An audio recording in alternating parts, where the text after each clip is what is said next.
বাংলাদেশে ৭১ স্বাধীনতা যুদ্ধে ভারতের সেনাবাহিনী, ভারতের জনগণের অকৃত্রিম সহযোগিতা আমরা অনুসরণ করবো। ৭১ স্বাধীনতা যুদ্ধে ভারতের হাজার হাজার যুদ্ধবাহিনীর সৈনিক তারা ওখানে শহীদ হয়েছিল। আমরা চাই বাংলাদেশ এবং ভারতের মধ্যে একটা অকৃত্রিম বন্ধুত্ব সম্পর্ক গড়ে উঠুক, মানুষের মানুষের সম্পর্ক হবে, রাষ্ট্রের মধ্যে সম্পর্ক হবে।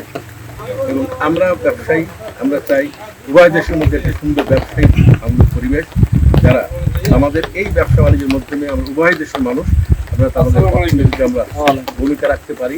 আমাদের এখানে আছেন আমাদের বিএসএফ এর প্রতিনিধি আছেন, আমাদের বুমরা কোম্পানির কমান্ডার আফজাল সাহেব আছেন, আমাদের ইমিগ্রেশনের অফিস সাহেব সঞ্জীববাবু আছেন, সবাইকে এবং আমাদের এই আসনের পক্ষ থেকে আপনাদেরকে অকৃত্রিম ভালোবাসা